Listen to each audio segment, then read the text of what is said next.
ഭഗവതേ വാസുദേവായ.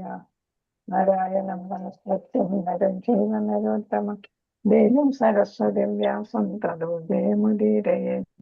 നഷ്ടപ്രായേഷ ഭദ്രേഷു നിത്യം ഭാഗവത സേവയാ ഭഗവതി ഉത്തമ ശ്ലോകേ ഭക്തിർഭവതി നൈഷ്ഠികേ. മുഖം കരോതി വാചാലം പങ്കും ലംഘയതീന്ദ്രിയം യത്കൃപാതമഹം വന്ദേ ശ്രീഗുരും ദീനതാരിണം. ശ്രീചൈതന്യമീശ്വരം പരമാനന്ദമാധവം ഉമജ്ഞാനതിമിരാന്തസ്യ ജ്ഞാനാഞ്ജനശലാകയ ചക്ഷുരുന്മീലിതം യേന തസ്മൈ ശ്രീഗുരവേ നമഃ.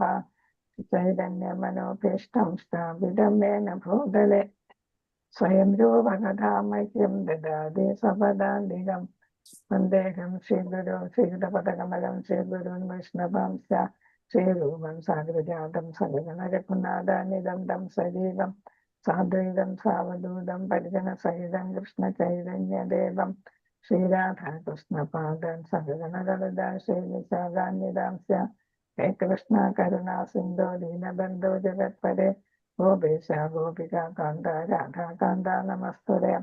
സപ്തകാഞ്ചന ഗൗരാംഗീ ശ്രീരാധേ വൃന്ദാവനേശ്വരി വൃഷഭാനുസുതേ ദേവി പ്രണമാമി ഹരിപ്രിയ. വാഞ്ചകൽപതരൂപശ്ച കൃപാ സിന്ധുഭ്യൈവ ച പതിതാനാം പാവനേഭ്യോ വൈഷ്ണവേഭ്യോ നമോ നമഃ.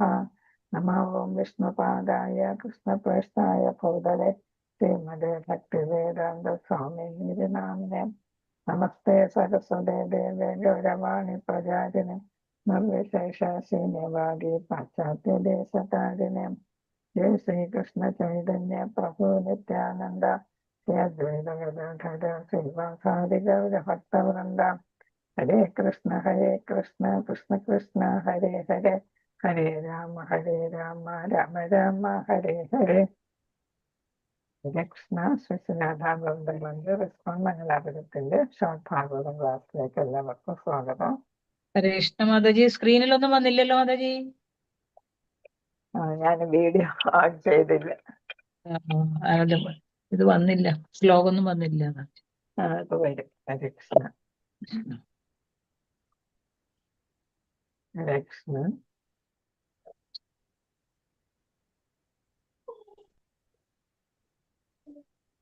പ്രണാമ മാതാജി. ഹരേ കൃഷ്ണ. എല്ലാവർക്കും പ്രണാമം. നമ്മളിപ്പോ 17ാമത്തെ ശ്ലോകമാണ് അല്ലേ? 17 വായിച്ചുകൊണ്ടിരിക്കുന്നത്. അതില് ഭാവാർത്ഥത്തിലാണ് നമ്മൾ വന്നിരിക്കുന്നത്. അപ്പൊ ഇതില് ആത്മജ്ഞാനത്തിനെ കുറിച്ചൊക്കെ പറഞ്ഞായിരുന്നല്ലോ നമ്മളത്. ലാസ്റ്റ് പാരഗ്രാഫ് എടുക്കണം മാതാജി. വസുദേവ സർവമിതി അത് തൊട്ടെടുത്തു.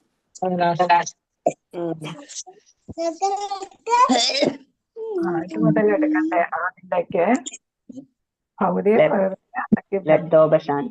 അഹംബോധം അവനില്ല. അതിലുപരി അവന്റെ ശുദ്ധ അവബോധം പരമപുരുഷനെ അഭയം പ്രാപിക്കാൻ അഥവാ പരമപുരുഷനെ സമർപ്പിക്കാൻ അവനെ മാർഗനിർദ്ദേശം ചെയ്യുന്നുവെന്ന് ഭഗവത്ഗീത 7:19 പറഞ്ഞിരിക്കുന്നു. വാസുദേവ സർവമിതി സമഹാത്മാ സുദുർലഭ. അത് നമ്മൾ പഠിച്ചതാണല്ലേ. അവസ്ഥയിൽ ഭൗതിക സൃഷ്ടിയോ ഭൗതിക പ്രകൃതിക്ക് ഹേതുവായ കാരണ സാഗരമോ ഉണ്ടായിരിക്കുന്നതല്ലെന്ന് ഇതെല്ലാം സൂചിപ്പിക്കുന്നു. കൃഷ്ണ, ഇത് നമ്മൾ വായിച്ചതാണ്. ഇവിടെ വരെ ഇവിടെ അല്ല മാതാജി ഇപ്പൊ തുടങ്ങിയെടുത്ത് തൊട്ടാ വായിക്കണമെന്ന്. കറക്റ്റ് മാതാജി വായിച്ചേ.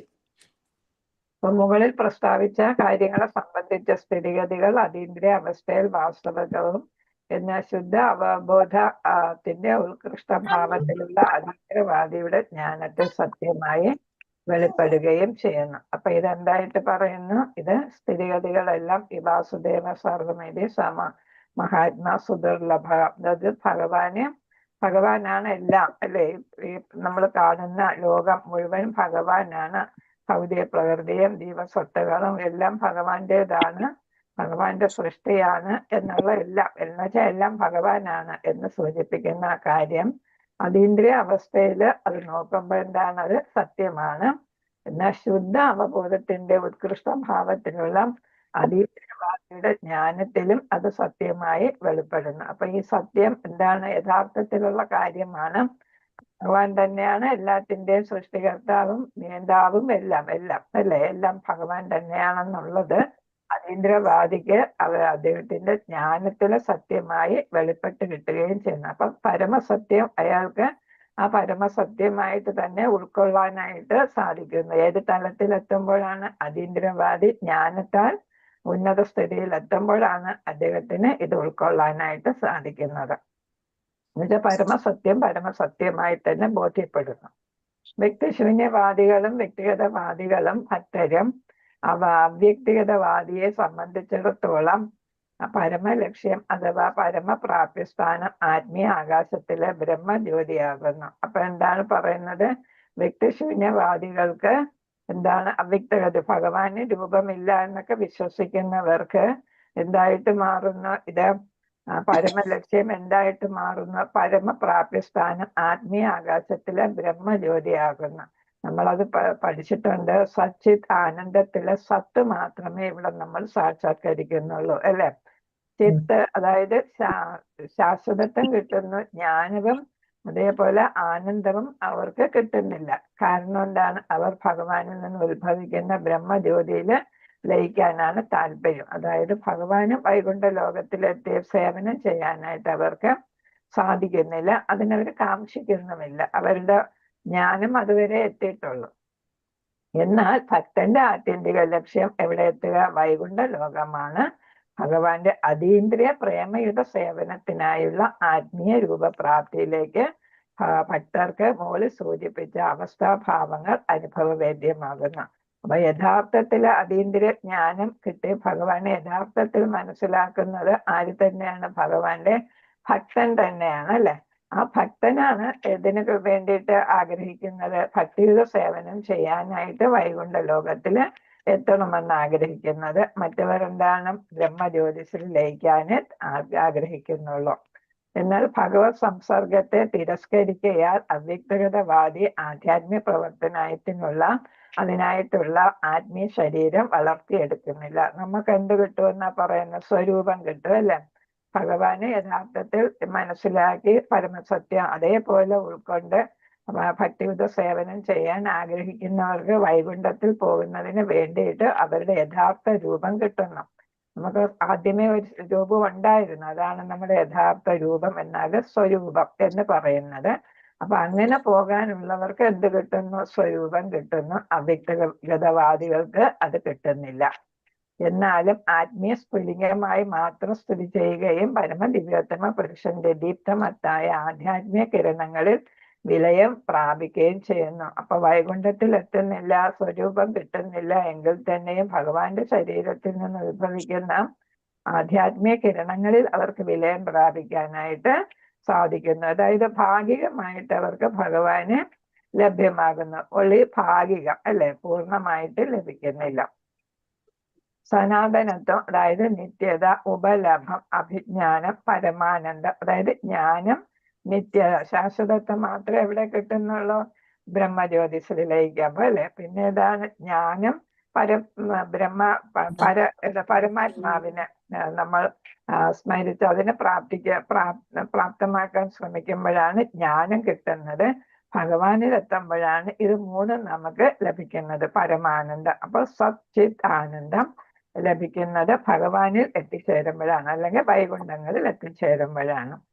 പരമാനന്ദ എന്നിവയുടെ പരിപൂർണ രൂപമാണ് ഭഗവാൻ. എന്നാൽ നിരാകാരമായ ബ്രഹ്മജ്യോതി നിത്യതയും അഭിജ്ഞാനവും മാത്രമാകുന്നു. ബ്രഹ്മജ്യോതി നിത്യത എന്ന് മാത്രമാണ് നമ്മൾ മുമ്പൊക്കെ പഠിച്ചത്. ഇവിടെ രണ്ടും എഴുതിയിട്ടുണ്ട്. പരമാത്മാവിനെ പ്രാപ്തമാക്കുമ്പോഴാണ് ജ്ഞാനം, അഭിജ്ഞാനം കിട്ടുന്നത്. വൈകുണ്ഠ ലോകവും നിത്യത, അഭിജ്ഞാനം, പരമാനന്ദ എന്നിവയുടെ രൂപങ്ങളാകുന്നു. വൈകുണ്ഠ ലോകത്തിൽ എന്താണ്? മൂന്ന് കാര്യങ്ങളും കിട്ടുന്നു, അല്ലെ? നിത്യതയുണ്ട്, ജ്ഞാനമുണ്ട്, പരമാനന്ദമുണ്ട്. ആകയാൽ ഭഗവത് ധാമത്തിൽ ആഭ്യന്തരീകരിക്കുന്ന ഭഗവത് ഭക്തർക്കും നിത്യത, അഭിജ്ഞാനം, പരമാനന്ദം എന്നിവയ സമ്പൂർണമായ രൂപങ്ങൾ പ്രാപ്തമാകുന്നു. അപ്പൊ വൈകുണ്ഠത്തിൽ എത്തപ്പെടുന്ന ഭക്തന്മാർ എപ്പോഴും വൈകുണ്ഠത്തിലെത്തും. അവർക്ക് അവിടെ അതിന്റെ ഭാഗമായിട്ട് എന്നെന്നും നിലനിൽക്കുന്ന ഏതാണ്? നിത്യതയിൽ ജ്ഞാനവും പരമാനന്ദവും അവിടെ എത്തിപ്പെടുന്നവർക്കും ലഭ്യമാകുന്നു. അതായത് സച്ചിദാനന്ദം അവർക്ക് അനുഭവിക്കാനായിട്ട് സാധിക്കുന്നു. ആ നിലയ്ക്ക് അവയ്ക്ക് അന്യോന്യം ഏതൊരു വ്യത്യാസവും ഉണ്ടായിരിക്കത്തില്ല. അവിടെ എത്തുന്ന എല്ലാവർക്കും ഇത് 3 കാര്യങ്ങളും കിട്ടുന്നു. ഈ 3ഉം തമ്മിൽ ഒരു വ്യത്യാസവും വരുന്നില്ല. ഭഗവത് ധാമം, നാമം, കീർത്തി, സംഘാംഗങ്ങൾ തുടങ്ങിയവയെല്ലാം ഒരേ അതീന്ദ്രിയ ഗുണമുള്ളവയാണ്. ഇവിടെ വൈകുണ്ഠ ലോകങ്ങളിൽ വരുമ്പോൾ ഭഗവാന്റെ ധാമം എന്ന് പറയുന്നതും നാമം എന്ന് പറയുന്നതും ഭഗവാന്റെ ഐശ്വര്യങ്ങളൊക്കെ എല്ലാം സംഘം എന്ന് വെച്ചാല് ഭഗവത് ഭക്തർ എല്ലാം എന്താണ് ഒരേ അതീന്ദ്രിയ ഗുണത്തിൽ എത്തപ്പെടുന്നവരാണ്. ഭൗതിക ലോകത്തിൽ നിന്നും ഈ അതീന്ദ്രിയ ഗുണം എപ്രകാരം വ്യത്യസ്തപ്പെട്ടിരിക്കുന്നുവെന്ന് ഈ ശ്ലോകത്തില് വിവരിച്ചിരിക്കുന്നു. അപ്പൊ ഭൗതികതയിൽ നിൽക്കുമ്പോഴാണ് നമുക്ക് എന്ത് തോന്നുന്നത്? ത്രിഗുണങ്ങളുടെ സ്വാധീനവും അല്ലെ, ഭൗതിക ത്രിവിധ ക്ലേശങ്ങളും അങ്ങനെ പിന്നെ അന്യോന്യം ആയിട്ട് എന്താണ് അസൂയ തുടങ്ങിയ കാര്യങ്ങളും അല്ലെ, ഒരു സംഘാംഗവും ഒരുപോലെ ചിന്തിക്കുന്നില്ല അല്ലെ. അപ്പൊ അത് ഭക്തിയുടെ ഉന്നത തലത്തിലെത്തുമ്പോൾ അവരെല്ലാം എന്താണ് വ്യത്യാസമില്ലാത്തവരായിട്ട് വരുന്നു എന്നാണ്. അപ്പൊ ഭൗതിക ലോകവും ആധ്യാത്മിക ലോകവും തമ്മിലുള്ള വ്യത്യാസമാണ് ഇവിടെ പ്രഭുപാദ ഈ ശ്ലോകത്തില് വിസ്തരിച്ച് നമുക്ക് പറഞ്ഞു തന്നിരിക്കുന്നത്. ഭാവാർത്ഥത്തിൽ കർമ്മയോഗം, ജ്ഞാനയോഗം, ഭക്തിയോഗം എന്നീ പരമപ്രധാനമായ 3 വിഷയങ്ങളെ ഭഗവത്ഗീതയിൽ ശ്രീകൃഷ്ണ ഭഗവാൻ വിശദമാക്കിയിട്ടുണ്ട്. ആദ്യത്തേക്ക് നമ്മൾ കർമ്മത്തെ കുറിച്ചാണ് പഠിച്ചത് അല്ലെ, 2, 3, പിന്നെ 5 അതെല്ലാം കർമ്മയോഗത്തെ കുറിച്ചൊക്കെ പഠിച്ചു അല്ലെ. പിന്നെ ജ്ഞാനയോഗവും ആദ്യത്തെ മോഡ്യൂളിൽ തന്നെ നമ്മൾ പഠിക്കുകയുണ്ടായി. പിന്നെ ഏതാണ് ഭക്തിയോഗയും പഠിച്ചു അല്ലെ. പിന്നീട് ഓരോന്നിനും വിശദമായിട്ട് നമുക്ക് പറഞ്ഞു തരികയായിരുന്നു ചെയ്തത്. കൂടുതൽ അഗാധമായിട്ട് ഭക്തിയോഗയെ വിശദീകരിച്ച് മറ്റ് യോഗകളെ അഷ്ടാംഗ യോഗയും എല്ലാം വിശദമായിട്ട് പറഞ്ഞു തന്നിട്ടുണ്ട്. എല്ലാത്തിനും മെച്ചം ഭക്തിയോഗയാണെന്ന് സ്ഥാപിക്കാനായിട്ട് അതിനു വേണ്ടി നമ്മൾ സാധന ചെയ്യണം, പരിശീലനം അല്ലെ. അതിലൂടെ മാത്രം ഒരുവന് വൈകുണ്ഠ ലോകം പ്രാപ്തമാക്കാൻ കഴിയും. അപ്പൊ നമ്മൾ ഭക്തിയോഗയുടെ മാഹാത്മ്യം മനസ്സിലാക്കി അതിൽ നമ്മൾ സാധന ചെയ്യണം, ഭക്തിയുടെ സേവനം ചെയ്യണം. സാധനയിലൂടെ അതൊക്കെ സാധിക്കണം. എന്താ വെച്ചാൽ നമ്മൾ എന്താണ് ഭഗവത് ഗ്രന്ഥങ്ങൾ വായിക്കുക, നേരിട്ട് ബഹുസേവ ചെയ്യുക, വാണി സേവ ചെയ്യുക, ഭക്തന്മാരെ സേവിക്കുക, അങ്ങനെ പല പല കാര്യങ്ങളുണ്ട് അല്ലെ. ശ്രവണം, കീർത്തനം, സ്മരണം എല്ലാം അതിൽ പെടുന്നതാണ്.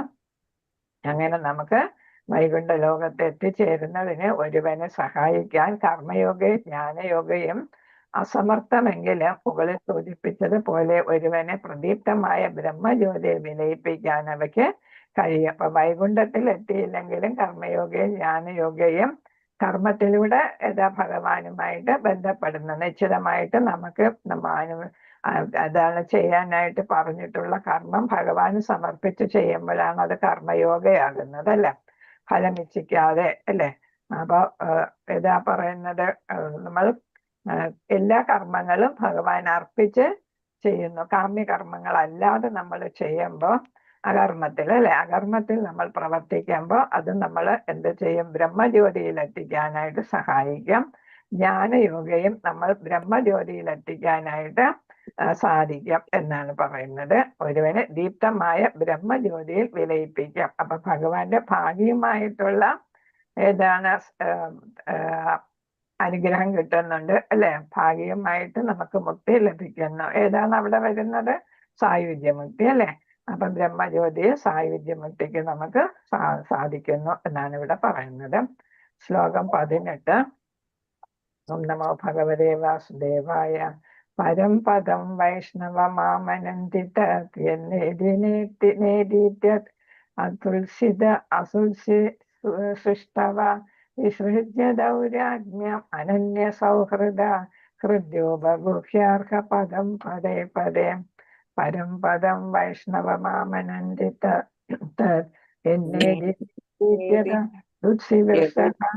വിസൃജ്യ ദൗരാജ്ഞ്യം അനന്യ സൗഹൃദ ഹൃദ്യോപഗുഹ്യാർഹ പദം പദേ പദേ. ഹരേ കൃഷ്ണ. ഇന്ന് പ്രസന്ന മാതാജി ഇല്ലേ? ശബ്ദം കേൾക്കുന്നില്ല. ഹരേ കൃഷ്ണ. പ്രസന്ന മാതാജിക്ക് ഒരു ഗസ്റ്റ് ഉണ്ടായിരുന്നു, അപ്പൊ അപ്പൊ ആരെങ്കിലും ഒന്ന് വായിച്ചുള്ളൂ. ഓം നമോ ഭഗവതേ വാസുദേവായ. പരം പദം വൈഷ്ണവ മാമനന്ദിതർ എന്നേതി നേതീത്യതുൽസ്യസൃക്ഷവ വിസൃജ്യ ദൗരാജ്ഞ്യമനന്യ സൗഹൃദ ഹൃദോപഗുഹ്യാർഹ പദം പദേ പദേ. മാതാജി പദാനുപദാർത്ഥം പ്രഭുപാദർക്ക് ജയ് പരമമായ പദം അവസ്ഥാനം സ്ഥാനം എത്തിപ്പെടേണ്ട സ്ഥാനം വൈഷ്ണവം പരമദിവ്യോത്തമ പുരുഷനുമായി ബന്ധപ്പെട്ടത് ആമനന്തി അവർക്കറിയുമോ അത് ഏത് ഇവിടെ ഇതെല്ലാം ഒരുപാട് തിരിച്ചു വരുന്നുണ്ട്. ഏത് ഏത് ന ഇതി ഇതെല്ലാം ഇതി ഇപ്രകാരം അതത് നിരീശ്വരനായ ഉത്സി ശിക്ഷവ ഒഴിവാക്കാൻ ആഗ്രഹിക്കുന്നവർ വിസൃജ്യ പൂർണ്ണമായും അതിനെ ഉപേക്ഷിക്കുന്നു. ദൗരാത്മ്യം ചിത്തവൈക്ലഭ്യങ്ങൾ അതായത് പരിഭ്രമങ്ങൾ അനന്യ പൂർണ്ണമായും സൗഹൃദം ഹൃദ ഉപഗുഹ്യ അവന്റെ ഹൃദയത്തിനുള്ളിൽ സ്വീകരിച്ചുകൊണ്ട് ഏക ആരാധ്യ വിഷയമായ പാദാംബുജങ്ങൾ പതേ ഓരോ നിമിഷത്തിലും. അപ്പൊ ഇവിടെ പറയുന്നത് എന്താണ്? പരമപുരുഷനായ പരമോന്നത ഭഗവാൻ വിഷ്ണുവുമായി ബന്ധപ്പെട്ട ആ പരമ അവസ്ഥയെ കുറിച്ച് ശരിക്കും അറിയാവുന്നവനാകയാൽ നിരീശ്വരനായ സർവ്വതിനെ ഒഴിവാക്കാൻ നിരീശ്വരമായ സകലതിനെ ഒഴിവാക്കാൻ അതീന്ദ്രിയവാദി ആഗ്രഹിക്കുന്നു. അപ്പൊ അതീന്ദ്രിയവാദി ഏതിൽ മാത്രമേ ദൃഷ്ടി പതിപ്പിക്കുന്നുള്ളൂ? ആ ഭഗവാൻ വിഷ്ണുവുമായി ബന്ധപ്പെട്ട കാര്യങ്ങളിൽ മാത്രമേ ശ്രദ്ധ കേന്ദ്രീകരിക്കുന്നു. അതിൽ നിന്നും വ്യത്യസ്തമായ എല്ലാത്തിനെയും, ഭഗവാനുമായി ബന്ധപ്പെടാത്ത എല്ലാത്തിനെയും എന്ത് ചെയ്യുന്നു? അതീന്ദ്രിയവാദി ഇന്ദ്രിയങ്ങളെ നിയന്ത്രിച്ചവൻ ഒഴിവാക്കുന്നു. ആകയാൽ ഭഗവാനുമായി പരിപൂർണ സ്വരൈക്യത്തിലുള്ള ഒരു പരിശുദ്ധ ഭക്തൻ ചിന്താകുഴപ്പങ്ങൾക്ക് ഹേതുവായിരിക്കുകയില്ല. അപ്പൊ ഭഗവാനെ മാത്രമേ ചിന്തിക്കുന്നുള്ളൂ. അപ്പൊ നമുക്കൊരു ലക്ഷ്യബോധമുണ്ട്, ഓരോരൊറച്ച തീരുമാനമുണ്ട്. ഭഗവാനെ മാത്രം പ്രാപിക്കണം, ഭഗവാനുമായി ബന്ധപ്പെടാത്തതിനെല്ലാം ഒഴിവാക്കണം എന്ന് പറയുമ്പോൾ നമുക്കൊരു കൺഫ്യൂഷനും വരത്തില്ല അല്ലെ? ഒരു ലക്ഷ്യബോധത്തോടെ പോകുമ്പോൾ നമുക്ക് ചാഞ്ചല്യം ഉണ്ടാകത്തില്ല. അതേസമയം അത്രയ്ക്ക് ഉറച്ച തീരുമാനം എടുക്കാതെ പോകുമ്പോഴാണ് നമ്മൾ മായയിൽപ്പെടുന്നതും ഇന്ദ്രിയങ്ങളുടെ സ്വാധീനത്തിൽ പെടുന്നതും എല്ലാം ഭൗതികതയിൽ ലയിക്കുന്നത്. അപ്പൊ നമുക്ക് ഒരേ ഒരു ലക്ഷ്യം അനന്യ ചിന്തയായിട്ട് ഭഗവാനെ മാത്രം എന്ന് ചിന്തിച്ച് പോകുമ്പോൾ നമുക്ക് ആ ലക്ഷ്യത്തിലേക്ക് മുന്നേറാനായിട്ട് സാധിക്കും. നമ്മൾ ചാഞ്ചല്യ ഹൃദയരായിട്ട് മാറുന്നില്ല. ഭഗവത് പാദപത്മങ്ങളെ സ്വഹൃദയത്തിനുള്ളിൽ പ്രതിഷ്ഠിച്ചുകൊണ്ട് സ്വന്തം ഹൃദയത്തിനുള്ളിൽ പ്രതിഷ്ഠിച്ചുകൊണ്ട് ഭഗവത് ഭക്തൻ ഭഗവത് പാദാംബുജങ്ങളെ ആരാധിക്കുന്നു. അപ്പൊ അഷ്ടാംഗ യോഗയുടെ സമാധിക്ക് മുമ്പുള്ള ധ്യാന അവസ്ഥയില് എന്ത് ചെയ്യുന്നു? ഭഗവാനെ മാത്രം എന്ത് ചെയ്യുന്നു? മനസ്സിലെ ഹൃദയത്തില് കേന്ദ്രീകരിക്കുന്നു. വേറെ ചിന്തകളൊന്നുമില്ല. ഭഗവാന്റെ നമ്മൾ പഠിച്ച വിസ്തരണങ്ങളും അതേപോലെ ഭഗവാന്റെ ശരീരഭാഗങ്ങളും അല്ലെ? അപ്പൊ അതില് ഏതില്ലെങ്കിലും പാദം മുതൽ മുകളിലോട്ടുള്ള അങ്ങനെ നമ്മൾ ഓരോന്നിലും ശ്രദ്ധ കേന്ദ്രീകരിച്ചാണ് ധ്യാനം നിമഗ്നരാകുക എന്നാണ് പറയുന്നത് അല്ലെ? ധ്യാനത്തില് മുഴുകുക എന്നാണ് പറയുന്നത്. അപ്പൊ വേറെ ഒന്നിലും ചിന്ത വരുന്നില്ല. ഭഗവത് പാദാംബുജങ്ങളാണ് എല്ലാവരും ആരാധിക്കുന്നത്. അതിൽ മാത്രമേ ഹൃദയം എന്ത് ചെയ്യുന്നുള്ളൂ? കേന്ദ്രീകരിക്കുന്നുള്ളൂ. അവിടെ പ്രതിഷ്ഠിക്കുന്നു എന്നാണ് ഹൃദയത്തിന്. നമ്മൾ ആദ്യം തന്നെ ഭാഗവതത്തില് നേരത്തെ തന്നെ ആദ്യത്തെ ശ്ലോകങ്ങളിൽ തന്നെ പഠിച്ചു. ഭഗവാനെ പ്രാർത്ഥിക്കുന്നവരുടെ ഹൃദയത്തിനുള്ളിൽ ഭഗവാൻ സ്വയം പ്രവേശിച്ച് അല്ലെ ഇരിപ്പിടം ഉണ്ടാക്കും എന്ന് നമ്മൾ പഠിച്ചിട്ടുണ്ട്. രണ്ടാമത്തെ ശ്ലോകത്തിലാന്ന് തോന്നുന്നു. അപ്പൊ അവിടെ നമ്മൾ പഠിച്ചിട്ടുണ്ട്. 1 2 ശ്ലോകത്തിലാണ്. അപ്പൊ പിന്നെ അവിടെ നിന്ന് ഭഗവാൻ മാറത്തില്ല. അവിടെ ഹൃദയത്തിനുള്ളിൽ നമുക്ക് എന്താണ്? ഭഗവാൻ സ്ഥിരമായിട്ട് അവിടെ കുടികൊള്ളാം എന്നാണ്. ഭഗവത്ഗീതയിൽ മദ്ധാമ എന്റെ ധാമം എന്ന് നിരവധി തവണ പ്രസ്താവിച്ചിട്ടുണ്ട്. അപ്പൊ എന്റെ ധാമത്തിലെത്താൻ ഞാൻ സഹായിക്കും. എല്ലാം ഉപേക്ഷിച്ച് എന്നെ മാത്രം സ്മരിക്കുന്ന, എന്നെ മാത്രം ആരാധിക്കുന്ന, എന്റെ നാമം മാത്രം ഉച്ചരിക്കുന്ന അല്ലെ, അവർക്കെല്ലാം എവിടെ എത്താനായിട്ട് സാധിക്കും? എന്റെ ധാമത്തിലെത്താൻ. അപ്പൊ എല്ലാം എന്നെ മാത്രം, എല്ലാം എനിക്ക് സമർപ്പിതമായിട്ട് ചെയ്യുന്നവർക്ക്, ശുദ്ധ ഭക്തർക്ക് എന്റെ ധാമത്തിലെത്താം എന്ന് ഭഗവാൻ പറയുന്നുണ്ട്. പരമദിവ്യോത്തമ പുരുഷൻ ഭഗവാൻ ശ്രീകൃഷ്ണന്റെ നോട്ടത്തില് അനന്തമായ ആത്മീയ ആകാശം സ്ഥിതി ചെയ്യുന്ന അവിടുത്തെ ലോകങ്ങളെ അഥവാ പരമദിവ്യോത്തമ പുരുഷന്റെ ധാമം എന്ന് വിശേഷിപ്പിക്കുന്നു. അപ്പം 100ൽ 75% ആധ്യാത്മിക ലോകങ്ങളാണ് നമ്മൾ പഠിച്ചു അല്ലെ? ഭൗതിക ലോകം എന്തായിട്ടേ വരുന്നുള്ളൂ? 1/4 ഭാഗമായിട്ട് വരുന്നുള്ളൂ. 3 ഭാഗവും ആത്മീയ ലോകങ്ങളാണ്. ആ ആത്മീയ ലോകത്ത് ധാരാളം അല്ലെ നിരവധി വൈകുണ്ഠ ലോകങ്ങളുണ്ട്. അപ്പൊ ആ ലോകങ്ങളിലാണ് പരമദിവ്യോത്തമ പുരുഷൻ ഏതാണെന്ന് പറയുന്നത്, എന്റെ ധാമം എന്ന് ഉദ്ദേശിക്കുന്നത്.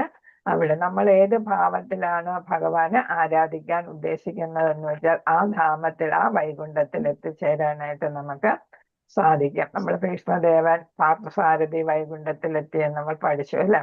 അപ്പൊ ആ രൂപത്തിൽ ധ്യാനിച്ചത് കൊണ്ട് അവിടെ എത്തി. ഭൗതിക ആകാശത്തിനും അതിന്റെ 7 ആവരണങ്ങൾക്കും വളരെയധികം ദൂരെയുള്ള ആ ആകാശത്തെ പ്രകാശത്തിന് സൂര്യന്റെയോ ചന്ദ്രന്റെയോ വൈദ്യുതിയുടെയോ ആവശ്യമില്ല. നമ്മൾ 7 ലെയർ പഠിച്ചു. ഏതൊക്കെയാണ് 7 ലെയർ എന്ന് മുമ്പ് ഞാൻ ഒരു ക്ലാസ്സിൽ പറഞ്ഞു തന്നായിരുന്നല്ലോ.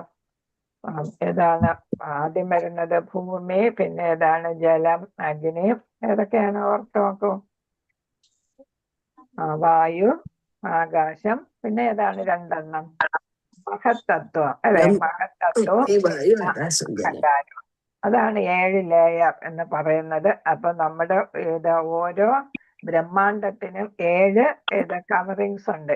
ഇവിടെ വാക്കം ഉപയോഗിച്ചിരിക്കുന്നത് ആവരണങ്ങൾ അല്ലെ? 7 ആവരണങ്ങൾ. ആവരണം എന്ന് പറയുമ്പോൾ ലെയർ അല്ലെ, കവറിങ്സ് എന്ന് പറയാം.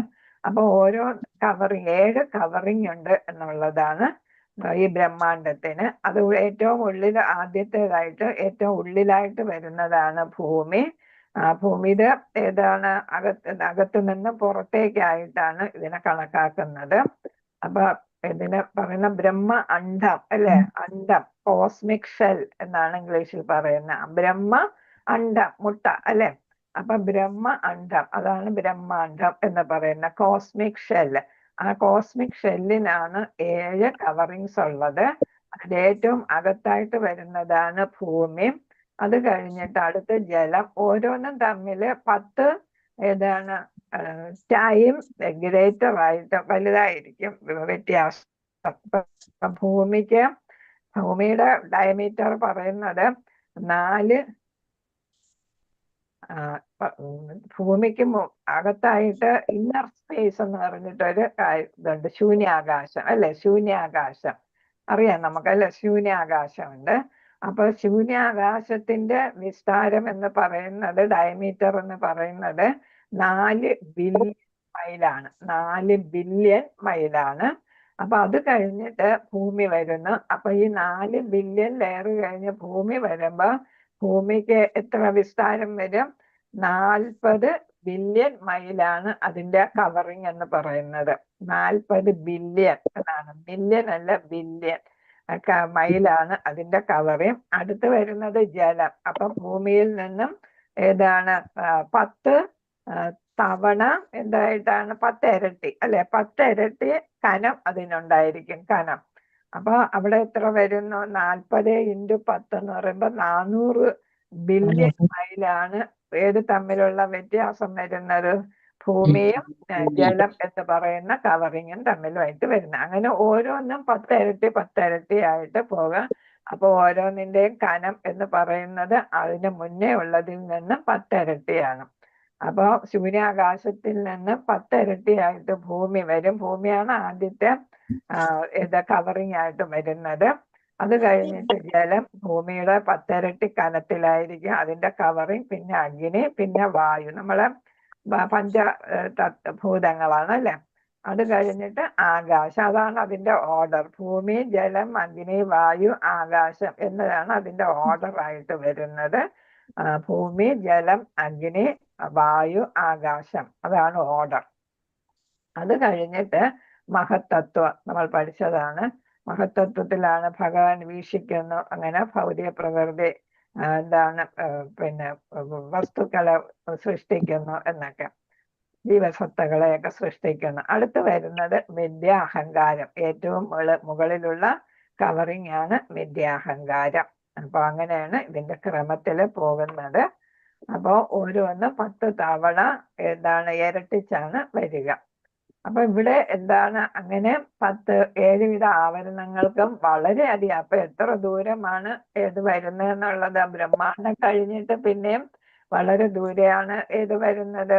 ഈ ആധ്യാത്മിക ലോകം വരുന്നത്. നമ്മൾ ചാർട്ട് നോക്കുമ്പോ, ഗോലോക ചാർട്ട് നോക്കുമ്പോ ബ്രഹ്മലോകം കഴിഞ്ഞ് പിന്നെ ഏതാണ് വിരജ സമുദ്രം വരുന്നു, അല്ലെങ്കിൽ കാരണ സമുദ്രം വരുന്നു. അതിനും മേളിലാണ് ജ്യോതി കാണുന്നത്, ബ്രഹ്മജ്യോതി നമ്മൾ കാണുന്നത്. ആ ബ്രഹ്മജ്യോതി മുതൽ പോയതായിട്ട് വരും ആധ്യാത്മിക ലോകമായിട്ട് വരും. അപ്പൊ 4-ൽ 1 ഭൗതിക ലോകമുള്ളൂ. ഈ 14 ലോകങ്ങളും എല്ലാമായിട്ട് വരുന്നത് ഇതാണ് 4-ൽ 1 ഭാഗം മാത്രമേ വരുന്നുള്ളൂ. അപ്പൊ നമുക്ക് എല്ലാവർക്കും അവിടെ പോയാല് ഇഷ്ടം പോലെ സ്ഥലമുണ്ട്. 4-ൽ 3 ഭാഗം ആധ്യാത്മിക ലോകമാണ്. നമ്മൾ അവിടെ എത്തിപ്പെട്ടാൽ മാത്രം മതി എന്നുള്ളതാണ്. ഭൗതിക പ്രകൃതി നമുക്ക് ആസ്വദിച്ച് ഭഗവാനെ മനസ്സിലാക്കിയിട്ട് തിരിച്ചു പോകാനായിട്ട് ഭഗവാൻ തന്നെ സൃഷ്ടിച്ചതാണ് ഈ ഭൗതിക പ്രകൃതി, അല്ലെ ഭൗതിക ലോകം എന്ന് പറയുന്നത്. അപ്പൊ ഇവിടെ നമുക്ക് 7 ആവരണങ്ങൾക്കും വളരെയധികം ദൂരെയുള്ള ആകാശത്ത് വിണ്ടിന്റെ ആവശ്യമില്ല, സൂര്യന്റെയോ ചന്ദ്രന്റെയോ വൈദ്യുതിയുടെ ആവശ്യമില്ല. കാരണം എന്താണ്? അവിടെയെല്ലാം ഭഗവാന്റെ ശരീരത്തിൽ നിന്നുള്ള കിരണങ്ങളാൽ പ്രകാശിതമാണ്. പിന്നെ അത് പോയിട്ട് അവിടെ എല്ലാ കൊട്ടാരങ്ങളും ഒക്കെ എന്താണ്? എല്ലാ രത്നങ്ങളാണ്, അല്ലെ? അപ്പൊ അതിൽ നിന്നുള്ള പ്രകാശവും എല്ലാം ഉണ്ട്. ബ്രഹ്മസംഹിതയില് അതൊക്കെ വിവരിച്ചിട്ടുണ്ട്. എന്തുകൊണ്ടെന്നാൽ ഗ്രഹങ്ങളെല്ലാം സ്വയം പ്രകാശിതവും ഭൗതിക സൂര്യന്മാരെക്കാൾ അത്യന്തികം തേജസ്സുള്ളവയുമാകുന്നു. ഭഗവാന്റെ ഗ്രഹം എന്ന് പറയുന്നത്, ഇവിടെ ഗ്രഹം എന്ന് പറയുന്നത് വൈകുണ്ഠ ലോകങ്ങൾ, അല്ലെ? വൈകുണ്ഠ ലോകങ്ങളെല്ലാം സ്വയം പ്രകാശിതമാണ്, ദിവ്യ ജ്യോതിസ് കൊണ്ട് പ്രകാശിതമാണ്. ഭഗവാന്റെ ഭക്തർ പരമദിവ്യത്വ പരീക്ഷണമായി സർവ്വത ഐക്യത്തിലാണ്. അവിടെ ഭഗവാനും ഭക്തരും തമ്മിൽ വ്യത്യാസമില്ല. കാരണം എന്താ? പാർഷദന്മാരെയൊക്കെ കണ്ട ഭഗവാനാണെന്ന് തോന്നുന്നു, അല്ലെ? ആ തരത്തിലാണ് അവരുടെ രൂപം, അവർക്കുള്ള സ്വരൂപം അതാണ്. ഭഗവത് ഭക്തർ ഭഗവാനെ അവരുടെ ഏക ആശ്രയിക്കത്തക്ക മിത്രവും അഭ്യുദയകാംക്ഷിയുമായി സർവ്വത സ്മരിക്കുന്നു. അപ്പൊ മിത്രഭാവത്തിലാണ് അവിടെ കാണുന്നത്. അവർ ഒരു ഐഹിക ജീവസൃഷ്ടിയെ കുറിച്ചും പ്രപഞ്ചനാഥനായ ബ്രഹ്മദേവനെ പോലും അല്ലെങ്കിൽ ബ്രഹ്മ പദവിയിലുള്ളവരെ കുറിച്ച് പോലും ചിന്തിക്കുന്നില്ല. അപ്പൊ അവർ ആധ്യാത്മിക ലോകത്തിൽ എത്തിക്കഴിഞ്ഞാൽ പിന്നെ ഈ ആത്മാവ് എന്തിനെ കുറിച്ച് ചിന്തിക്കുന്നില്ല? ഭൗതിക ജീവിതത്തെ കുറിച്ച്, ഭൗതിക സൃഷ്ടിയെ കുറിച്ച് ഒന്നും ചിന്തിക്കുന്നില്ല. ഈവൻ എല്ലാത്തിന്റെ ഭൗതിക ലോകത്തിൽ ഏറ്റവും ഉന്നതനായ ബ്രഹ്മാവിനെ കുറിച്ച് പോലും ചിന്തിക്കുന്നില്ല, അല്ലെങ്കിൽ ബ്രഹ്മ പദവിയിൽ ഉള്ളവരെ കുറിച്ച് പോലും ചിന്തിക്കുന്നില്ല, ശ്രദ്ധിക്കുന്നില്ല. വൈകുണ്ഠ ലോകങ്ങളെ കാണാൻ കഴിയുന്ന അചിന്ത്യമായ ചക്ഷുരിന്ദ്രിയം കണ്ണ് പ്രാപ്തമാക്കാൻ അവർക്ക് ഭഗവത് ഭക്തർക്ക് മാത്രമേ കഴിയൂ. അപ്പൊ അവിടെ പോകുമ്പോൾ നമ്മുടെ ഈ ദൃഷ്ടിയല്ല, അവർക്ക് ഏത് ദൃഷ്ടിയാണ്? അവിടെ കാണാൻ പ്രാപ്തമായിട്ടുള്ള ദൃഷ്ടിയാണ് കിട്ടുന്നത്. കാരണം നമ്മളെ സ്വരൂപാവസ്ഥയിലാണ്, അല്ലെ? അപ്പൊ നമ്മുടെ കണ്ണും അതിനനുസരിച്ചായിരിക്കും.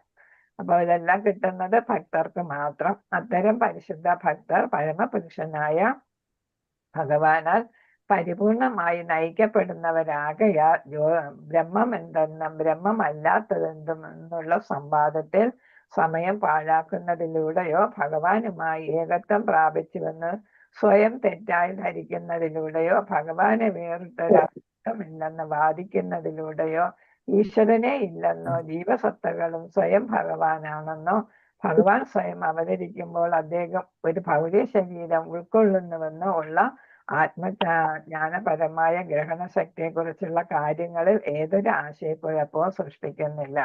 അപ്പൊ അവിടെ പോകുമ്പോ അവർക്ക് ഒരു സംവാദത്തിൽ ഏർപ്പെടേണ്ട കാര്യമില്ല. എന്തൊക്കെ സംവാദം? ഇത് പരബ്രഹ്മം, അല്ലെ? ഭഗവാൻ പരബ്രഹ്മമാണ്, അല്ലെ? അപ്പൊ പരബ്രഹ്മം പിന്നെ ഏതാണ്? ആധ്യാത്മിക ലോകം എന്തെന്നോ ഭൗതിക ലോകം തമ്മിലുള്ള വ്യത്യാസം എന്തെന്നോ ബ്രഹ്മാവ് എന്തെന്നോ പിന്നെ അതേപോലെ തന്നെ പിന്നെ ഇവിടെ വേറെന്തൊക്കെ പറഞ്ഞു? ഹരേ കൃഷ്ണ.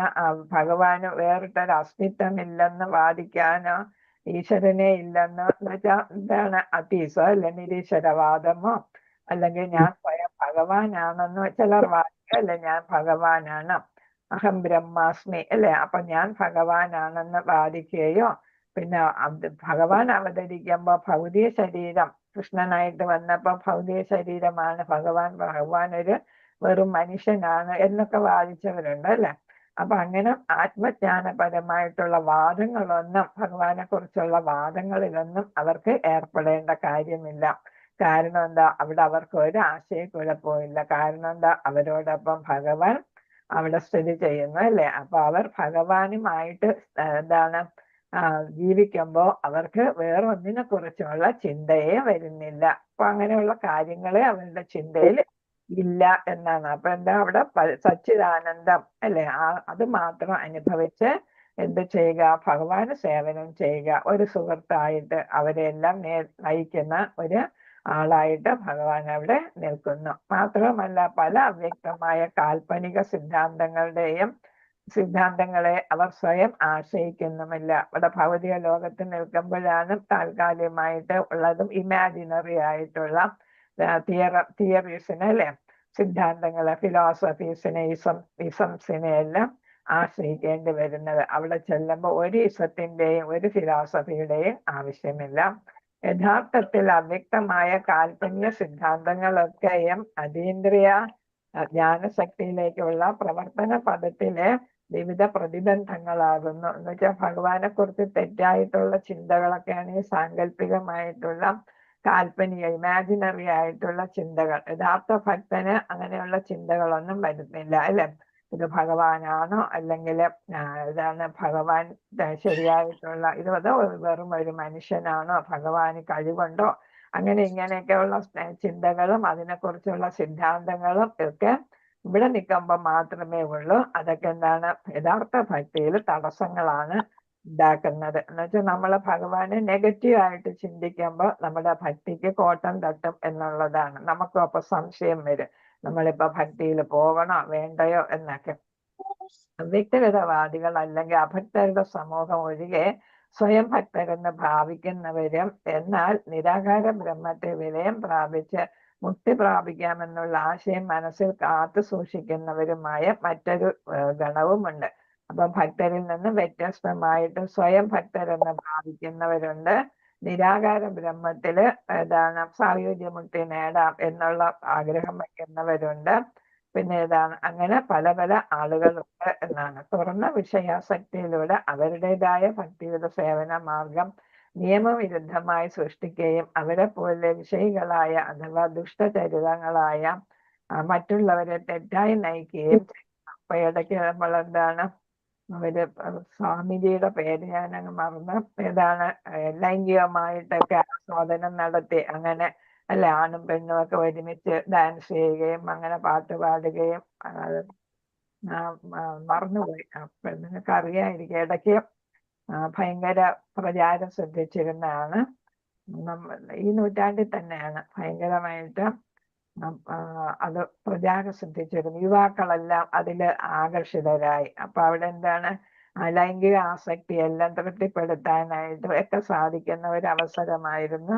അവര് അങ്ങനെ ഇടപഴകി അങ്ങ് ജീവിക്കുക. അതിലൂടെ കൃഷ്ണ മാതാജി സമയം കഴിഞ്ഞു. ഞാൻ അലാറം വെച്ചിട്ട് ഇത് കഴിഞ്ഞ ഒരുപാടുണ്ടല്ലേ. അപ്പൊ ഇവിടെ നിർത്താം നമുക്ക്. പേരൊന്നും ഓർത്ത് കഴിയുമ്പോ എനിക്ക് ഓർമ്മ വരികയായിരിക്കും പെട്ടെന്ന്. അത് പറയാനായിട്ട് ഉദ്ദേശിക്കാതെ വരുമ്പോഴാണ് നമ്മൾ പെട്ടെന്ന് ഇങ്ങനെ ഓർമ്മ പറയുമ്പോഴാണ് അതൊക്കെ മറന്നു പോകുന്നത്. ഒരു 3 അക്ഷരം അങ്ങാണ്ടേ ഉള്ളു. ഹരേ കൃഷ്ണ. മധ്യകൽപതരൂപസ്യ കൃപാ സിന്ധുഭ്യനിവജ പതിദാനം പാവനേഭ്യ വൈഷ്ണവേഭ്യ നമോ നമഃ. അനന്തകോടി വൈഷ്ണവ ഭക്തവൃന്ദ കി ജയ. ശ്രീല പ്രഭുപാദർ കി ജയ. गुरु महाराज की जय. ग्रंथराज श्रीमद् भागवतम की जय. गौरनिताय प्रेमानंद हरि हरे कृष्ण हरे कृष्ण कृष्ण कृष्ण हरे कृष्ण हरे राम राम राम हरे कृष्ण माताजी प्रणाम. हरे कृष्ण माताजी प्रणाम माताजी. हरे राम माताजी प्रणाम हरे कृष्ण कृष्ण कृष्ण हरे हरे राम ഹരേ കൃഷ്ണ हरे हरे നമ്മള് ലാസ്റ്റ് കൃഷ്ണ ഹരേ കൃഷ്ണ മാതാജി പ്രണാം മാതാജി. അപ്പൊ ആ മന്ത്രം ജപിച്ചിട്ട് പിന്നെ നമുക്ക് വിഷ് ചെയ്താൽ മതി. ഹരേ കൃഷ്ണ. അപ്പൊ എല്ലാവരും പ്രാവശ്യം ഹരേ കൃഷ്ണ മന്ത്രം ജപിക്കാം. ഓക്കെ, കൃഷ്ണനായിട്ട് മാതാജി. കൃഷ്ണ മാതാജി പ്രണാം. ഹരേ കൃഷ്ണ മാതാജി. ക്ലാസ് ഉണ്ടോ? ഇല്ല അല്ലേ?